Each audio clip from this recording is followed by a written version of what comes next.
Let's cross now to DW correspondent Ashish Malhotra, who is following this story for us from Delhi. Hi, Ashish. Why is this ruling so significant in India for women's rights?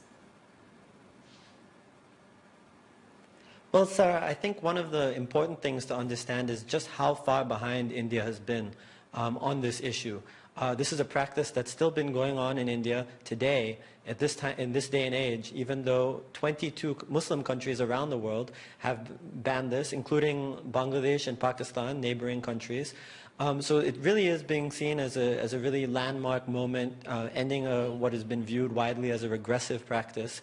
And it's also being hailed as a victory for women's rights, because even though the government has been pushing for this, it's really gone forward because of the petition of several women who were affected. They were victims, if you will, of triple talaq, and they pushed this petition forward to the Supreme Court to get the Supreme Court to rule this as unconstitutional, which is what they did today. So truly a landmark moment, as I said, and a victory for these women who are pushing it forward.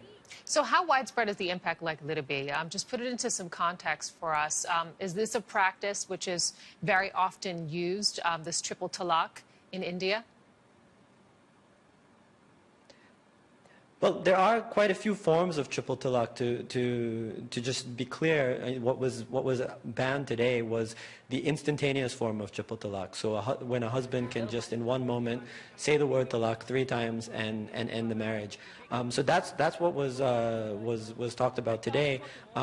We don't really have any clear numbers on how prevalent that actually is in the Muslim community here, and that's been a criticism. You know, people have said, why are we focusing on this issue when there are so many other issues that we know afflict more women, both in the Muslim community and otherwise? But one of the really interesting things here is that courts in India have always had a lot of trouble dealing with issues of divorce in the Muslim community because and the reason that is because in the Muslim community in India, marriages happen under Muslim law. And that has not been updated or codified since the late 1930s, which causes a lot of confusion and some murkiness there. So it's truly, you know, remarkable that today the Supreme Court really issued its first sort of judgment either way on an issue to do with Muslim marriage, in this case, divorce. Thanks so much for your reporting from Delhi. Ashish Malhotra, DW correspondent. We appreciate it.